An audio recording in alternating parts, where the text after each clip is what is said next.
سبحان اللہ کی آواز بلند، جتنی خوبصورتی سے کلام پڑھا گیا ہے اتنی بلند آواز سے کہیں سبحان اللہ، ایک مرتبہ پھر بولیں سبحان اللہ، صلو علیہ وسلم۔ اس سے قبل کے اگلے سمانے میں بہت مبارکباد پیش کروں ہمارے ندیم صاحب کو کہ جنہوں نے ماشاءاللہ اپنے والد اور والدہ کے نام پر دنیا میں ہی جنت کا گھر بنا دیا کہ یہ مسجدیں جو ہیں پیارے آقا صلی اللہ تعالی علیہ وسلم کا فرمان کا خلاصہ ہے کہ مسجدیں جنت میں جائیں گی، تو گویا مسجد میں آ کر بیٹھنا، جنت کی کیاری میں بیٹھنا ہے، جنت میں آ کر بیٹھنا ہے، تو بڑا عظیم الشان انہوں نے کام ایصال ثواب کا اور صدقہ جاریہ کا یہ اپنے والدین کے لیے کیا ہے۔ اللہ تعالیٰ نے اس کی جزا خیر عطا فرمائے۔ ندیم صاحب سے عرض کروں گا تو انشاءاللہ جو باغ حضرت نے لگایا تھا آج سے تقریباً 3 سال پہلے، پھر ہمارے مدرسے کا بھی آغاز ہوا اور الحمدللہ اس وقت ہمارے مدرسہ حاجی اختر میں کم و بیش 100 کے قریب بچے اس وقت سیکٹر 4 کے اور بسم اللہ ٹاؤن کے یہاں پر تعلیم حاصل کر رہے ہیں۔ خوشی نہیں ہو رہی آپ لوگوں کو؟ کچھ سبحان اللہ کی صدا بلند نہیں ہو رہی؟ بھائی 100 بچے یہاں پر قرآن کریم فرقان حمید کی تلاوت حاصل کر رہے ہیں، اتنی ہی بچیاں ہی قرآن کریم پڑھ رہی ہیں۔ تو ایک فضیلت میں آپ کے سامنے بیان کرتا چلوں، یہ تو 100 بچے قرآن پاک پڑھ رہے ہیں نا، 100 بچیاں پڑھ رہی ہیں۔ ایک شخص کو قبر میں عذاب ہو رہا تھا، عذاب کے فرشتے اس کو عذاب دے رہے تھے، تو اللہ تبارک و تعالیٰ کا حکم پا کر رحمت کے فرشتے آ گئے۔ اب عذاب والے فرشتوں نے ان سے کہا کہ یہ بندہ تو سب گناہ گار ہے، اس کے نامہ اعمال میں تو کوئی نیکی ہی نہیں۔ تو رحمت کے فرشتے تو وہاں آتے ہیں جہاں پر نیکیاں ہوتی ہیں، نامہ اعمال میں کچھ اللہ تبارک و تعالیٰ کی رضا والے اعمال ہوتے ہیں، لیکن رحمت والے فرشتوں نے کہا کہ ہم اللہ کا حکم پا کر یہاں آئے ہیں۔ تو عذاب کے فرشتوں نے اللہ کی بارگاہ میں عرض کیا اللہ عز و جل تو نے ہمیں اسے عذاب دینے پر معمور کیا ہے، اب رحمت کے فرشتے آئے ہیں، مطلب اب یہ رحمتوں میں رہے گا، عذاب دور ہو جائے گا، وجہ کیا ہے، سبب کیا ہے؟ کیونکہ ہمیں اس کے نامہ اعمال میں نیکی کوئی نظر آتی نہیں، سبب کیا ہے، وجہ کیا ہے؟ اللہ کریم ارشاد فرماتا ہے میرے فرشتوں بات یہ ہے کہ جب اس شخص کا انتقال ہوا تھا، یہ شخص اس دنیا سے گیا تھا، انتقال ہوا تھا، تو اس کی بیوی امید سے تھی، حاملہ تھی، امید سے تھی۔ پھر اس کے دنیا سے پردہ کر جانے کے بعد، انتقال کر جانے کے بعد اس کی یہاں ایک بیٹے کی ولادت ہوئی۔ وقت گزرتا گیا، آج وہ بچہ اس قابل ہو گیا ہے کہ اس نے پہلی مرتبہ بسم اللہ الرحمن الرحیم پڑھا ہے۔ اس بچے نے پہلی مرتبہ بسم اللہ الرحمن الرحیم پڑھا ہے، تو مجھے حیا آتی ہے اس بات سے، مجھے حیا آتی ہے اس بات سے کہ جس کی اولاد زمین پر مجھے رحمان الرحیم پکار رہی ہو، میں قبر میں اسے عذاب دوں، اس سے مجھے حیا آتی ہے کہ اس کے بچے کے ایک بار بسم اللہ الرحمن الرحیم پڑھنے کی برکت سے میں اس کے سارے گناہوں کو معاف کر دیا ہے۔ تو یہ ایک بچے کی ایک بار بسم اللہ پڑھنے کی برکت ہے کہ اللہ کو رحمان الرحیم کہہ رہا ہے۔ تو اللہ فرمانا ہے کہ مجھے اس بات سے حیا آ رہی ہے کہ جس کی اولاد زمین پر میرا نام لے رہی ہو، میں قبر میں اسے زمین کے اندر عذاب دوں، بس بسم اللہ الرحمن الرحیم ایک مرتبہ پڑھنے کی برکت سے اس کے والد کی مغفرت کر دی گئی۔ تو اب یہاں پر کتنے بچے روزانہ آ کر کتنی بار اللہ کو رحمان الرحیم کہتے ہوں گے، اللہ کے صفات بیان کرتے ہوں گے۔ تو ماشاءاللہ یہ ہمارے ندیم صاحب کے لیے، ان کے والدین کے لیے اللہ تعالیٰ ان کے والد بزرگوار کا سایہ سلامت رکھے، ان کی والدہ کو دراز عمر عطا فرمائے۔ تو یہ ایک بڑا عظیم الشان کام ہے، اور اللہ کے فضل و کرم سے پچھلے سال جب ہمارے یہاں محفل ہوئی تھی تو اس میں ہم نے تقریباً 9 بچوں کو اسناد پیش کی تھی جنہوں نے قرآن کریم فرقان حمید مکمل کیا تھا۔ اور آج ندیم صاحب کو جان میں خوشی ہوگی کہ الحمدللہ عز و جل آج یہ تعداد ڈبل سے بھی زیادہ ہو چکی ہے، اور اس 1 سال کے اندر، اور بڑی کامیابی یہ ہے، بڑی خوشی کی بات یہ ہے کہ اس 1 سال کے اندر کم و بیش 16 بچیوں نے ناظرہ قرآن پاک وہاں سے مکمل کیا ہے۔ یعنی یہ بچوں کا جو مدرسہ ہے، یہ بچوں کے مدرسے کے لیے باشر ہوا، مگر اتنی احسن انداز میں خوبصورت انداز میں تعلیم دی گئی کہ آج الحمدللہ عز و جل 16 بچیوں کو جو ہے وہ اسناد پیش کی جائیں گی تلاوت قرآن کریم فرقان حمید ناظرہ مکمل کرنے پر، اور اس کے ساتھ ساتھ ہمارے یہاں 4 بچوں نے جو قرآن کا مکمل کیا اور 9 بچے جو ہمارے یہاں پچھلے سال ناظرہ انہوں نے مکمل کیا تھا، تو الحمدللہ وہ 9 کے 9 بچے، ان میں سے 7 بچے یہیں پر اسی مسجد میں اسی مدرسے میں حفظ قرآن کی سعادت حاصل کر رہے ہیں، اور ان 2 بچوں میں سے جو 2 باقی بچے وہ 2 بچے الحمدللہ جامعۃ المدینہ میں داخلہ لے کر عالم کورس کرنے کی سعادت حاصل کر رہے ہیں۔ اب آپ دیکھیں ثواب کا میٹر کتنی تیزی سے چل رہا ہے کہ اب یہ بظاہر کوئی ایسا کام نہیں، بظاہر اس میں شامل نہیں، لیکن الحمدللہ اللہ کے فضل و کرم سے جتنے بچے قرآن کریم پڑھتے رہیں گے، یہاں سے پڑھ کر نکلیں گے، جامعۃ المدینہ میں جائیں گے، عالم بنیں گے، قرآن پاک پڑھتے رہیں گے، تعلیم دیتے رہیں گے، جس کی بھی اصلاح ہوتی رہے گی، اس سب کا ثواب ندیم صاحب کو اور ان کے والدین کو تا حیات ملتا رہے گا۔ تو یہ بڑا خوبصورت جو ہے یہ گلشن ہے جو انہوں نے سجایا ہے، الحمدللہ دیگر ناتوانوں کے ساتھ ساتھ ہمارے مدرسے کے بچوں نے بھی کچھ تیاریاں کی ہیں۔ شروعات میں ہمارے مدرسے کے بچے نے جو تلاوت کلام پاک پیش کی، اور انشاءاللہ اب جو ہے ہمارے درجہ حفظ کے 3 طلبہ انہوں نے کچھ تیاری کی ہے، وہ بیانات کریں گے انشاءاللہ۔ تو سب سے پہلے میں دعوت دوں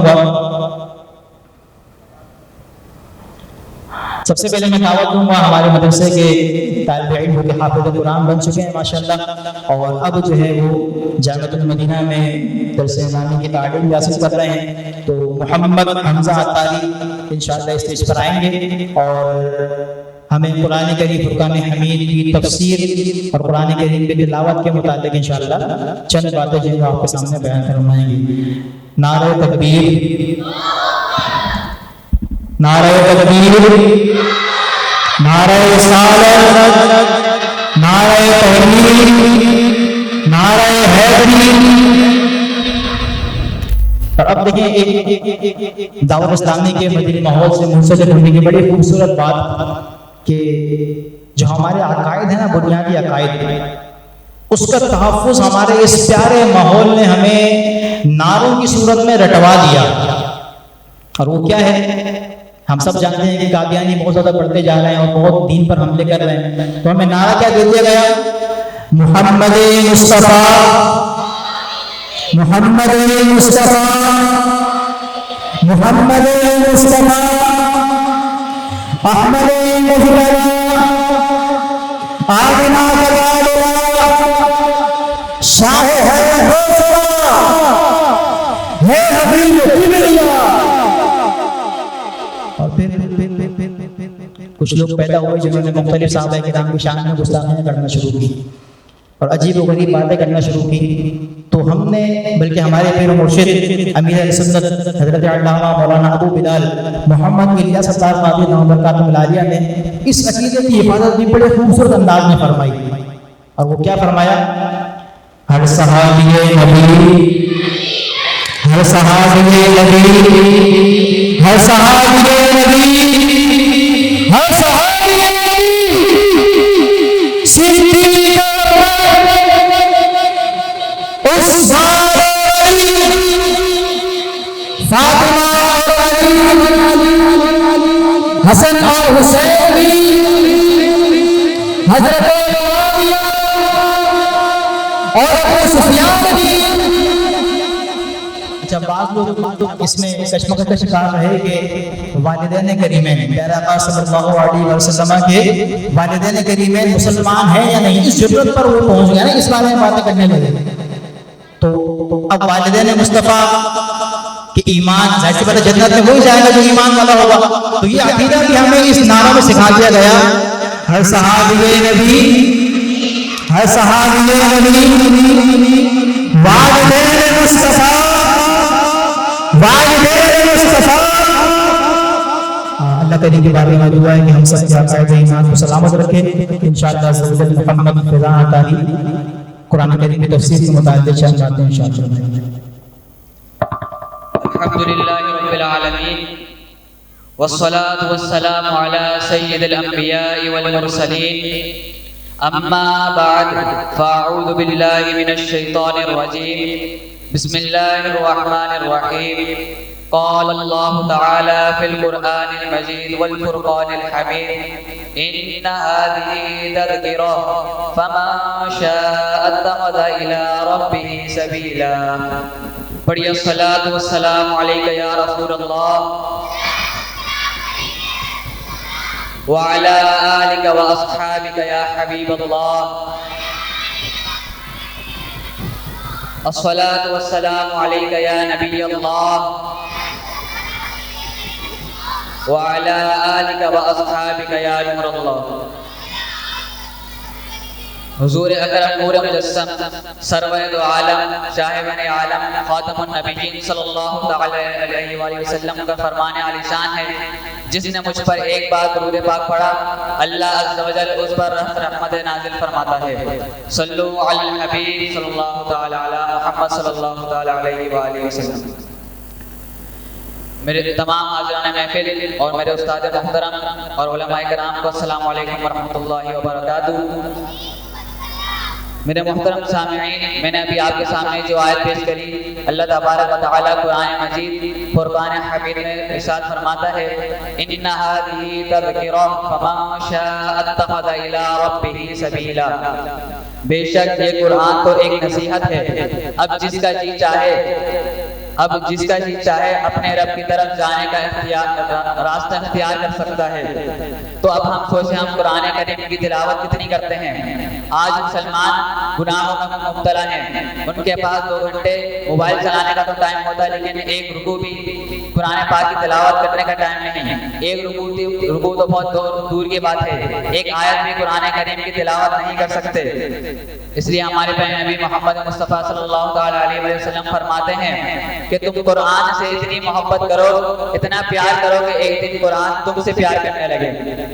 حضور صلی اللہ علیہ وسلم فرماتے ہیں والقرآن حجۃ لک او علیک، والقرآن حجۃ لک او علیک. تم قرآن تمہارے حق میں یا تمہارے خلاف حجت کرے گا. اب آپ کے حق میں حجت کیسے کرے گا؟ اگر آپ روزانہ سورہ ملک کی تلاوت کرتے ہوں گے تو کل بروز قیامت سورہ ملک اللہ تعالیٰ کے بارگاہ میں عرض کریں گے یا اللہ یہ مجھے پڑھا کرتا تھا تو اسے جنت میں داخل کر. اللہ تعالیٰ فرمائے گا اس کے گناہ بہت ہیں، تو سورہ ملک عرض کریں گے یا اللہ یا تو اسے جنت میں داخل کر دے یا مجھے قرآن پاک سے الگ کر دے. اس لیے ہمیں چاہیے کہ قرآن پاک کی تلاوت کرتے رہیں، قرآن پاک پڑھنے کا ذوق و شوق پیدا کریں. دنیا کے شاعروں کا دیوان پڑھ کے دیکھو، دنیا کے شاعروں کا دیوان پڑھ کے دیکھو، پھر اس کے بعد رب کا قرآن پڑھ کے دیکھو. آنکھیں بھی ہوں گی روشن دل بھی بنے گا گلشن، آنکھیں بھی ہوں گی روشن دل بھی بنے گا گلشن. تم صرف ایک سورہ رحمان پڑھ کے دیکھو. فرمان مصطفیٰ صلی اللہ علیہ وآلہ وسلم ہے جس نے قرآن پڑھا، اسے یاد کر لیا، اس کے حلال کو حلال اور حرام کو حرام سمجھا، وہ ایسے 10 لوگوں کو جنت میں لے کے جائے گا جن پر جہنم واجب ہو جائے گی. عمل سے زندگی بنتی ہے جنت بھی جہنم بھی، عمل سے زندگی بنتی ہے جنت بھی جہنم بھی. یہ خاکی اپنی فطرت ہے، نہ نوری ہے نہ ناری ہے.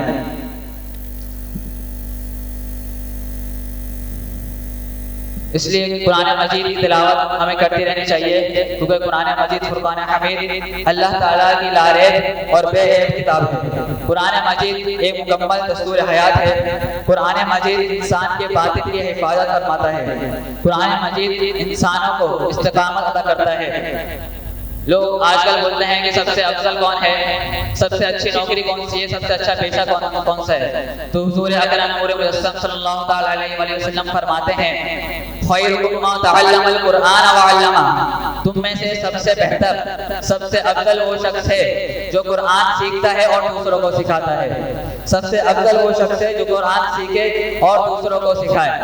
اس لیے ہمارے پیارے نبی محمد مصطفیٰ صلی اللہ علیہ وآلہ وسلم فرماتے ہیں کہ رات کی تنہائی میں قرآن کو اٹھ کر پڑھا کرو اور رویا کرو، اور اگر رونا نہ آیا کرے تو رونے کی کوشش کیا کرو. ایک مرتبہ دادا گنج بخش رحمۃ اللہ علیہ کی بارگاہ میں ایک شخص حاضر ہوا، حضور اگر رونا نہ آئے تو پھر کیا کروں؟ تو فرماتے ہیں تو اپنے مقدر پہ رویا کرو کہ تم اتنے سنگ دل ہو گئے ہو کہ تمہاری آنکھیں آنسوؤں کا خراج نہیں دیتی. اس لیے ہمیں چاہیے کہ قرآن پاک سے جڑ جائیں، اس کی تلاوت کرا کریں. نہ ہو ممتاز کیوں اسلام دنیا بھر کے دینوں میں، نہ ہو ممتاز کیوں اسلام دنیا بھر کے دینوں میں، وہاں مذہب کتابوں میں، یہاں قرآن سینوں میں۔ یہ بات بچہ انشاءاللہ زوجل جی آئیں گے اور بیان کریں گے، اس کے بعد انشاءاللہ نعت خوانی کا سلسلہ بھی ہوگا۔ علامہ صاحب تشریف لا چکے، انشاءاللہ علامہ صاحب کا خطاب بھی سنیں گے۔ مدرسے کے عباد محمد عباد تشریف لائیں اور انشاءاللہ یہ بیان کریں گے۔ تمام بھائی اس کو خاموشی کے ساتھ سماعت کیجیے۔ الحمدللہ رب العالمین والصلاة والسلام علی خاتم النبیین، اما بعد فاعوذ باللہ من الشیطان الرجیم، بسم اللہ الرحمن الرحیم۔ پڑھیے الصلاة والسلام علیک یا رسول اللہ وعلی آلک واصحابک یا حبیب اللہ۔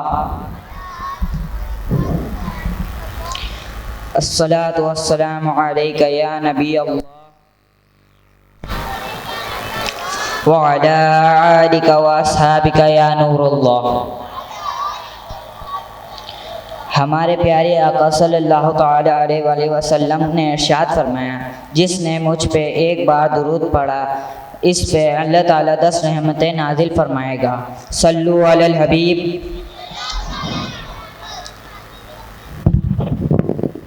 صدیوں پرانی بات ہے، ایک کافر بادشاہ جس کا نام شداد تھا، وہ دنیا پر حکومت کرتا تھا۔ جب اس نے مختلف انبیاء کرام کی زبانی جنت اور اس کی عظیم خوبیوں کا ذکر سنا تو سرکشی کرتے ہوئے دنیا میں ہی جنت بنانے کی ٹھان لی۔ چنانچہ جب اس نے ایک بہت بڑا شہر بنوایا جس کے محلات سونے اور چاندی کی اینٹوں کے بنے تھے، ان کے ستون زبرجد اور یاقوت کے تھے، مکانوں اور راستوں کے فرش بھی جواہرات کے تھے، فرش پر کنکروں کے بجائے نفیس موتی بچھائے گئے تھے، جگہ جگہ جواہرات بچھا کر ان پہ نہریں جاری کی گئی تھیں، ہر طرح کے درخت سائے اور زینت کے غرض سے لگائے گئے تھے، الغرض 300 سال کی محنت سے ہر طرح کا عیش و عشرت کا سامان اس شہر میں جمع کر دیا گیا تھا۔ جب تعمیراتی کام مکمل ہوا تو شداد اپنی سلطنت کے وزیروں کے ساتھ اپنی بنائی ہوئی جنت کی جانب چلا۔ ابھی ایک دن اور رات کا سفر باقی تھا کہ آسمان سے ایک ہولناک آواز آئی اور شداد 900 سال کی عمر پا کر ساتھیوں سمیت ہلاک ہو گیا۔ اب یہ شہر کس نے دیکھا؟ صحابی رسول سیدنا امیر معاویہ رضی اللہ تعالی عنہ کے دور میں ایک بزرگ حضرت سیدنا عبداللہ بن کلابہ رضی اللہ تعالی عنہ کا ایک اونٹ یمن کے قریبی شہر صحرائے عدن میں گم ہو گیا۔ آپ رضی اللہ تعالی عنہ نے صحرا میں اونٹ تلاش کر رہے تھے کہ اس دوران شداد کی جنت میں جا پہنچے۔ وہاں کی زیب و زینت دیکھی، کوئی شخص بھی وہاں موجود نہیں تھا۔ آپ رضی اللہ تعالی عنہ نے وہاں سے تھوڑے سے جواہرات ساتھ لیے اور چلے آئے۔ اس بات کی خبر حضرت سیدنا امیر معاویہ رضی اللہ تعالی عنہ کو ہوئی تو انہوں نے آپ کو بلا کر معاملہ پوچھا۔ سارا قصہ سننے کے بعد حضرت سیدنا کعب الاحبار رضی اللہ تعالی عنہ کے پاس گئے اور پوچھا، کیا دنیا میں بھی اس طرح کا کوئی شہر موجود ہے؟ انہوں نے فرمایا ہاں۔ اس کے بعد انہوں نے شداد کا سارا قصہ بیان کیا اور کہا، آپ کے زمانے میں ایک مسلمان شخص اپنا اونٹ تلاش کرتے کرتے اس شہر میں داخل ہوگا۔ اس شخص کا رنگ سرخ، آنکھیں نیلی، قد چھوٹا، جبکہ بھووں پہ ایک تل ہوگا۔ بعد میں جب آپ نے حضرت سیدنا عبداللہ بن کلابہ رضی اللہ تعالی عنہ کو دیکھا تو فرمایا، اللہ پاک کی قسم یہ وہی شخص ہے۔ پیارے پیارے اسلامی بھائیوں، ہمیں اس سے ہمیں یہ حکایت حاصل ہوتی ہے کہ اللہ پاک کو نافرمانی اور غرور سخت ناپسند ہے۔ شداد اپنی نافرمانی کی وجہ سے عذاب الہی کا شکار ہوا۔ ہمیں چاہیے کہ اللہ پاک سے ڈرتے ہوئے عاجزی اختیار کریں، ہر کام سے بچیں جس سے اللہ پاک اور رسول کریم صلی اللہ علیہ وآلہ وسلم کی نافرمانی ہوتی ہو۔ اس سے ہمارے روشن مستقبل کی ضمانت ہے۔